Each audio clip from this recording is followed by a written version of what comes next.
Muy buenas noches, hoy en Noticinco un invitado muy especial, se trata del Alto Comisionado de Paz, el doctor Miguel Ceballos. Bienvenido a Noticinco, buenas noches, doctor. Edgar, muy buenas noches para usted y para todos los televidentes de Noticinco. Bueno, usted ha venido repitiendo rápidamente en estos días que ojalá para el tema del Bicentenario, 200 años de la independencia del país, lleguemos ya con un país en paz y se está trabajando para ello, ¿no, doctor Miguel? Así es, el presidente Iván Duque quiere poner un acento muy especial en los 200 años de historia republicana de este país que se celebran el año entrante.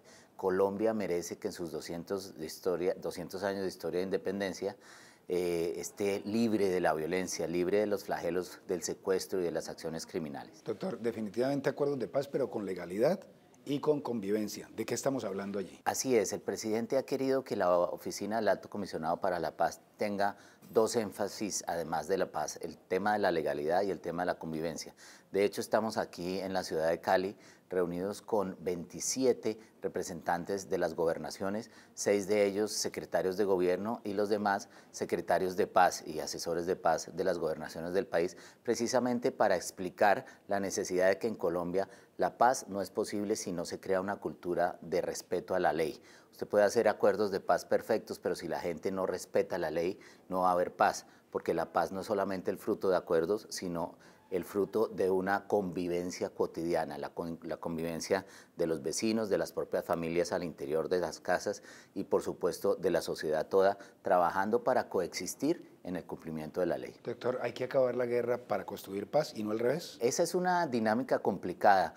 Uno no puede estar haciendo acuerdos de paz en medio de la violencia. Eso se ha intentado y fíjese que no ha funcionado. Nosotros no podemos permitir que en el siglo XXI, que es el siglo de los derechos, de la comunicación, se hagan acuerdos de paz con la presión de secuestros. El Estado no debe ser presionado con la violencia, debe ser presionado por los ciudadanos a través de los canales institucionales y legales que están establecidos. Este es un país que no es un país fallido, acá hay un Estado de Derecho y se está implementando un proceso de paz. Ese proceso de paz muestra que se pueden hacer las cosas sin violencia. Doctor Miguel, definitivamente hay que acabar con el conflicto, con el acuerdo de paz y no el desescalamiento del conflicto. A veces se malentiende, ¿no? Sí, lo más importante de sentarse en una mesa para terminar un enfrentamiento o para terminar unas diferencias que han existido durante muchos años es la voluntad de la desmovilización, del desarme, de la reincorporación. Y como digo, eso ya se intentó y se está implementando con el grupo político hoy de FARC. ¿Por qué los otros grupos insisten en la violencia, en la destrucción de la infraestructura mineroenergética y en privar de la libertad a la gente? Eso ya no tiene ningún sentido ni ninguna justificación. Las autoridades daban cifras de 400.000 millones de pesos en ataques a oleoductos en los últimos 5 años.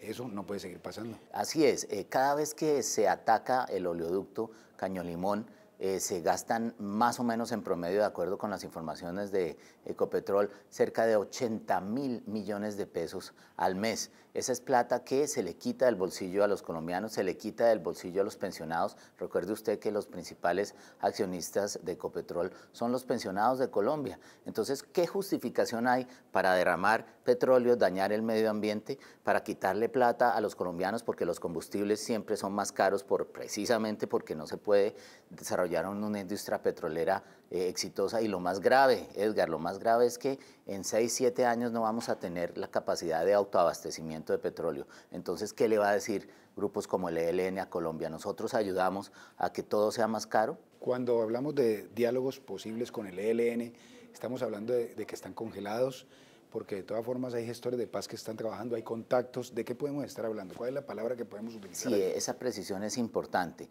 El gobierno colombiano, por decisión del presidente Duque, mantuvo el espacio en La Habana, en Cuba, mantuvo la figura de los gestores de paz. Los gestores de paz son personas que facilitan las interlocuciones. Hay 2 gestores de paz de las órdenes de captura contra todos los miembros representantes. Estamos hablando de más de 10 personas. Esas personas que tal vez ustedes vieron en una fotografía ayer, que están sentados en una mesa en La Habana y dicen que están esperando al gobierno. Es al contrario.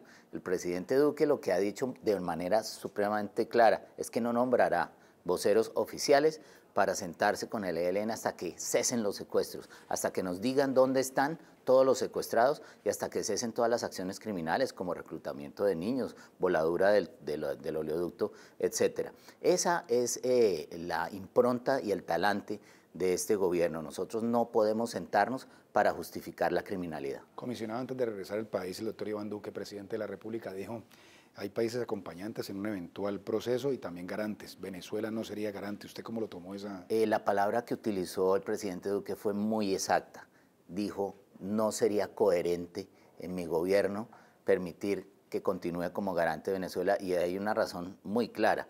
El presidente Duque, junto con otros 5 presidentes del mundo, en el cual está incluido un presidente bien importante como es el presidente de Canadá, el presidente de Argentina, el presidente de Chile, de Perú, presentaron una solicitud a la Corte Penal Internacional para que se investiguen las violaciones al Estatuto de Roma, y obviamente en esa acusación está incluido el presidente de Venezuela y todo su gobierno. No sería coherente en ese caso que se permita seguir como garante a un país que, además de que su presidente está siendo señalado frente a la Corte Penal Internacional, el país, y lo ha dicho el general Mejía, sabe que acoge y cobija combatientes, tropas del ELN. Pues alto comisionado, muchas gracias por este diálogo con Noticinco y hasta una próxima oportunidad. Buenas noches para usted. Muchas gracias.